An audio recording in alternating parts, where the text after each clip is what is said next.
Hello and welcome to part 2 of Ballarat Council's toilet strategy in accordance to the Copyright Act. Okay. Second question from Mr. Mulcahy. Thank you, through you, Mr. Mayor. The question is as follows. In light of the Bins for Blokes awareness and advocacy campaign, will Council consider providing sanitary disposal bins in male public toilets which can be used by trans men who are menstruating or men who are experiencing incontinence? Director Weatherall.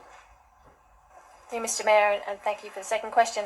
The public toilet strategy makes recommendations in regards to the provision of sanitary services, including at action number 42, which states we seek to determine the provision of sanitary disposal bins in male public toilets on a case-by-case basis.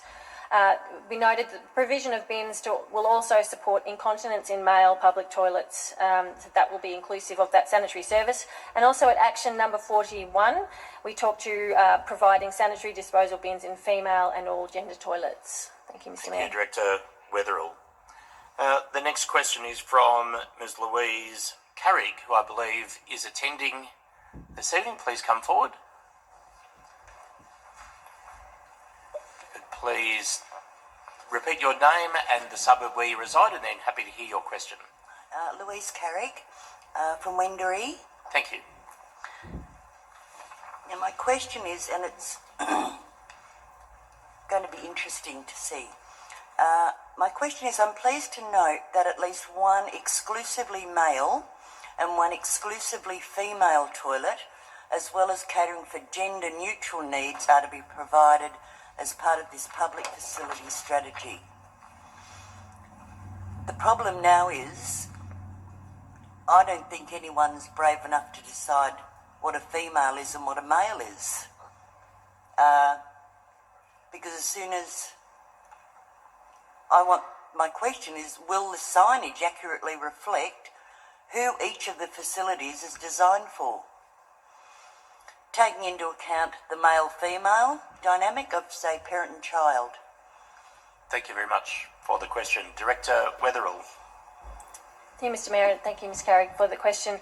I spoke in my previous answer to the strategic direction about consulting on future signage design, but also note that, as I've also previously discussed, the future toilet provision will be dependent on where a new or upgraded toilet is. So the ability to have a cubicle that's dedicated to male, that's dedicated to female, that's dedicated to disability access and dedicated to all gender will be provided at a destination toilet. What does all gender mean?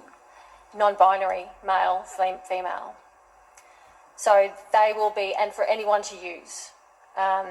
So those destination toilets will be the ability to accommodate everyone's needs in separate cubicles.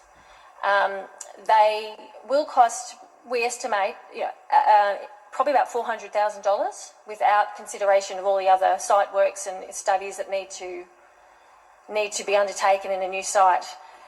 Because they are quite costly and because those facilities are really to be located in high use areas, it's unlikely we can fund that sort of toilet at every public toilet location.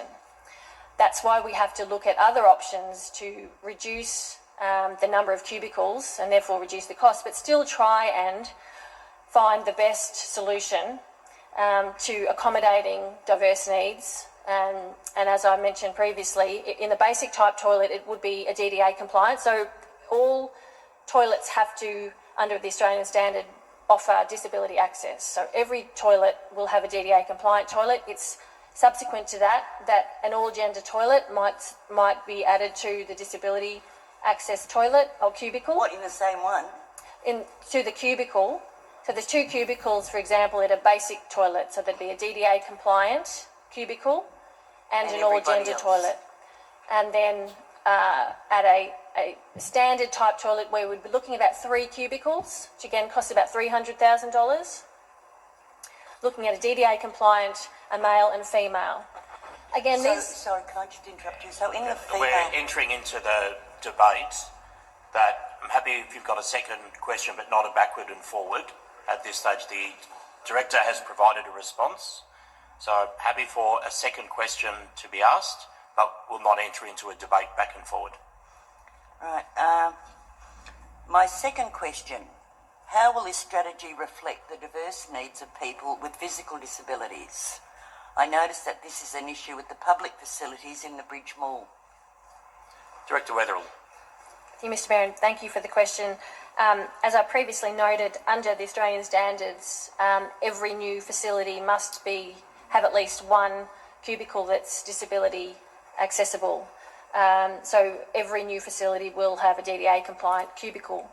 And our ability to retrofit our existing stock will happen over time as our current assets come up for renewal or upgrade. Thank you, Director Weatherill. Councillors, item 8.1 is the draft public toilet strategy. Any questions to start off with, councillors, or is someone happy to move a motion? Councillor Maloney. Move Councillor Maloney, seconded Councillor Harris. Councillor Maloney, you have the floor. Thanks, Mr. Mayor. As we've already heard a bit tonight during public question time, the issue of public toilets can be a pretty contentious one. Who would have, initially when we started out in this journey several months ago, before consultation, that you get so much feedback, but on reflection it makes complete sense because when you go to the toilet, you're at your most vulnerable no matter who you are and what your background is. So people need to be feeling safe and in a clean environment. And we're lucky that a lot of cities around Australia provide that comfort in the first place, because anyone who travels, you've got to pay for that convenience in the US or in Europe. We're quite lucky to have facilities here in Australia provided by all the several hundred municipalities across the country. This public toilet strategy not only goes to making sure that they're safe and clean, but providing for a range of accessibilities, whether people from a disability, a range of different genders. I thank everyone who's been a part of the process so far. I'll make a brief comment though about the toilets around Lake Wendouree. I guess that is one of our busiest public thoroughfares, and we've seen the recent removal of a redundant toilet, and it'd be good to see the strategy progress a bit further. So obviously I take the officers have recommended in there that the southwest corner of the lake eventually get a toilet, given the amount of events and that take place down that part of the lake, as well as the regular thoroughfare. It'd be great to see that happen sometime in the not too distant future. But again, given the complexity of the issue, I'm glad that officers have actually taken on board all the range of feedback. It's not an easy one. It's a lot of compromise. There's a lot of different diverse people to consider, and this does strike the right balance. So well done to the officer team. Thank you, Councillor Maloney. Councillor Harris is the second.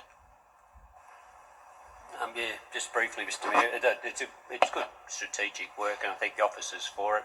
It is one of those funny things, isn't it? Because I mean, the whole thing is if you go home and you say someone can use your toilet, you just say yeah. You don't ask their gender, you don't ask anything. It's just like one of those things that we're having difficulty just sort of making that transition in the public space. But it's something to reflect on, as indeed is some of that language in our local law. If you're not the other gender, you know what I mean? That's sort of just that sort of binary slap that you just forget about. So we do have a long way to move, and we do want everyone feeling comfortable. But we've also got a lot of toilets to supply, and I think we heard that as well. We want people to feel safe and have enough public toilets available. As Councillor Maloney said, that we're probably lucky as a public infrastructure. We accept it as a responsibility for all our sports grounds and the like, and we do. And I think they have actually improved. If you go to our own toilets, but when you use public toilets, in the city, I think that probably a standard's increased a lot over 10 years. So it befits us to have a policy out there to get things right. And also, as Councillor Maloney was saying, I think we're all wearing that loss of the toilets up at near Loretto. I think we've had many complaints about it. But as indeed there aren't many toilets if you flip the other side as well, there's a big gap on the other side of the lake as well, at the start of the rowing courses. So there's a few places, and maybe our fixation around that area has probably got to shift a bit, but that's certainly one we heard loud and clear as well. But in saying that, no, I hardly endorse it. Thank you, Councillor Harris. Councillor speaking against the motion. Speaking for the motion, Councillor Eddy. Thanks, Mr Mayor, and it has taken me a little bit of time to get my head around the intricacies of the wording and some of the work that's been done. But I do want to commend the officers, because I think they've done a really good job in what's a fairly challenging and diverse space. So I think that tonight I've got a high level of comfort with that. And in addition to what's been said by Councillor Maloney and Harris, I think that the critical thing for me is not forgetting those smaller regional areas within our boundaries. The tin sheds that still exist, the very old antiquated toilets that have in some way been modified to make do. So I think that it's pleasing to see that all those things are in the strategy, and I just hope they're not too far down the list. So thank you. Thank you, Councillor Eddy. Any other councillors speaking for the motion? Councillor McIntosh. Through you, Mr Mayor, just briefly to reiterate much the same of the other councillors, but also to highlight some amendments to the recommendation that reflect a lot of the conversation that's happened between this strategy initially being drafted and now that it's being put to us. And I think that's really important. That's what our job is, to make sure that we are listening to the community, that we really understand and reflect what the community's concerns are, and therefore the strategies that we put forward and support will actually deliver as best they possibly can to the needs of our people. It's not always that we can please everyone all the time, but we can certainly have a fair old crack at it, and I think that that's what this strategy does.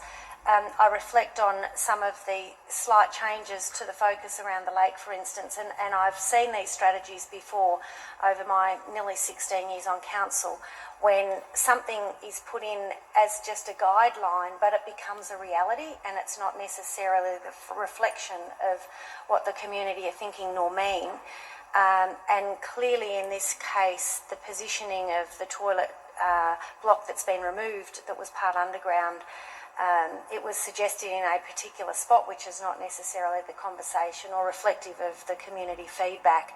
And the way that the strategy is written now does allow for the flexibility and the broader consideration of where the best spot may be, rather than preempting something that might not be quite right. So for those reasons, I support the strategy as it's written. Thank you, Councillor McIntosh. Any other councillor speaking for the motion? Councillor Hargraves. Thank you, Mr Mayor. Sorry, I just saw your light, Pete, and I thought you was going again. But no, it's me. I speak in favour of the motion. I think, just to put it out there, that I think the questioning that we had earlier was actually a really healthy function of local council, and there were people here tonight with the same questions on their mind and submitted and that sort of thing, and I think it's a useful exercise for people to see us tease out some of those intricacies. I still don't think I'm 100% across all of it, and I think, as you suggested, Mr Mayor, some of this stuff will have to play out over time. I would like to just maybe reiterate that this is more of an infrastructure strategy than anything. And that is a separate issue from the local law, which will be visited, I think you said 2027. So this really does pertain to buildings and what they look like, and what fixtures and fittings and signage and those sorts of things will be put in. I'm pretty confident, because we've had so much around the topic of signage, that officers have been well across that through the whole process. I have to say the idea of destination toilets does sound really compelling, and like somewhere we'd all love to visit. I'm sure we might get tourists visiting Ballarat just to check out our destination toilets. I think at the end of the day, it's come up again and again, but we really just want to strive to be safe and inclusive of everyone, and have facilities that have that feel to them for everyone. So it's good for us to scrutinise. I think, it's good for the organisation to be able to get on and do a really good job of visiting and revisiting the public toilets that we do have. And yeah, that's it. Thank you very much, Councillor Hargraves. Any other councillor wishing to speak for the motion? Against the motion? Put the motion. All those in favour? Against the motion is carried. Tea break's over. See you later. Bye.